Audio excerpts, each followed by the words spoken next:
Eritrea, a young nation on the Horn of Africa, stands apart in its socio-political model.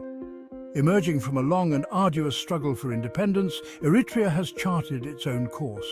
This path is rooted in self-reliance, social equality, and a strong sense of national unity.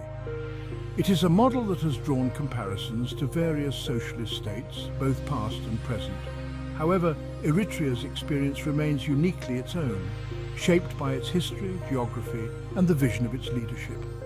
Eritrea's journey began with a 30-year war for liberation from Ethiopia. This struggle instilled a deep sense of national identity and a commitment to self-determination. It also shaped the country's political system, which emphasizes national service and a strong role for the state in economic development. This approach has been both praised for its focus on social equality and criticized for its limitations on individual freedoms. Understanding Eritrea requires looking beyond simplistic labels. The country's model is complex and constantly evolving. It is a blend of socialist ideals, pragmatic economic policies, and a deep-seated commitment to national sovereignty. This unique mix has enabled Eritrea to maintain stability in a volatile region and embark on a path of gradual economic development. The Eritrean government, led by the People's Front for Democracy and Justice, PFDJ, has focused on building a self-reliant economy. This involves prioritizing sectors like agriculture, infrastructure development, and mining. The goal is to create jobs, reduce dependence on foreign aid, and improve the standard of living for all Eritreans. While challenges remain, Eritrea's commitment to its unique path offers valuable insights into alternative models of development. Eritrea's socio-political structure often draws comparisons to other socialist states, particularly those that emerged in the 20th century. Some observers point to pre-reform China, with its emphasis on central planning and rural development as a point of reference. Others see parallels with Vietnam in the 1980s as it transitioned from a wartime economy to one focused on reconstruction and growth. The comparison to pre-1989 Eastern Europe is more nuanced. While Eritrea shares some similarities in its centralized economic model and social welfare programs, it differs significantly in its political structure and foreign policy. Eritrea's commitment to non-alignment and its focus on African unity set it apart from the Eastern Bloc's Cold War alliances. It's crucial to note that these comparisons are not perfect. Eritrea's experience is unique, shaped by its own historical context and geographical realities. The country's small size, limited arable land, and history of conflict have all influenced its development trajectory. Moreover, Eritrea's leadership has consistently emphasized the need for a pragmatic approach, adapting socialist principles to fit the country's specific circumstances. While echoes of past socialist experiments can be observed in Eritrea, it is essential to avoid simplistic comparisons.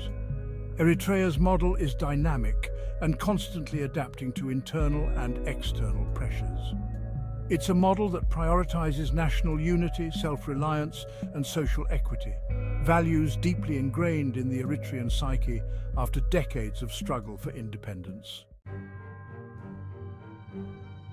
Among the various comparisons, the Cuban model perhaps offers a more nuanced understanding of Eritrea's trajectory.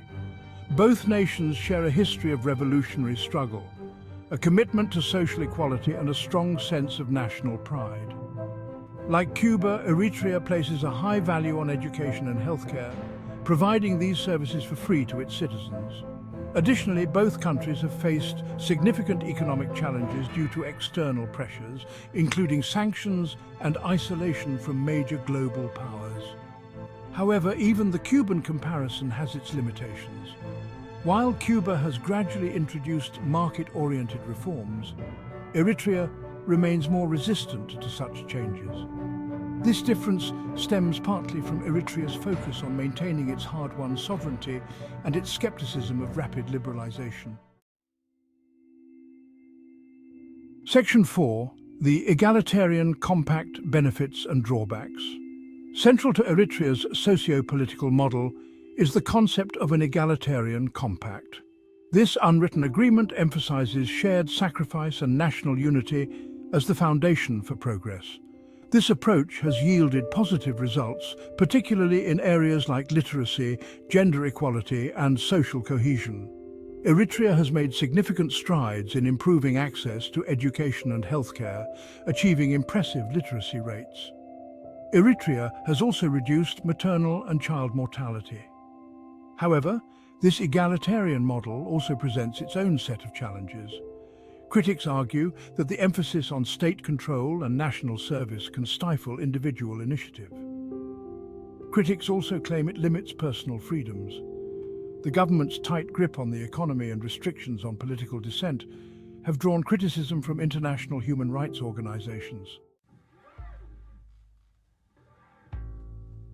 Section 5: Stability in a volatile region, the foundation of peace.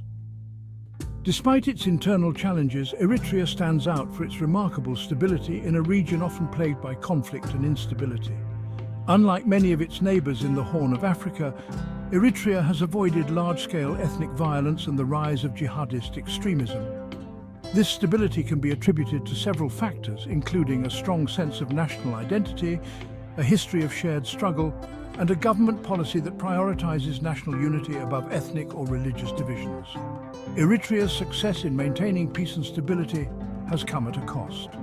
The government's strict control over society and limitations on political freedoms have been criticized by some international observers. However, for many Eritreans, the trade-off between security and individual liberties is one they are willing to accept, particularly given the turmoil that has engulfed other nations in the region.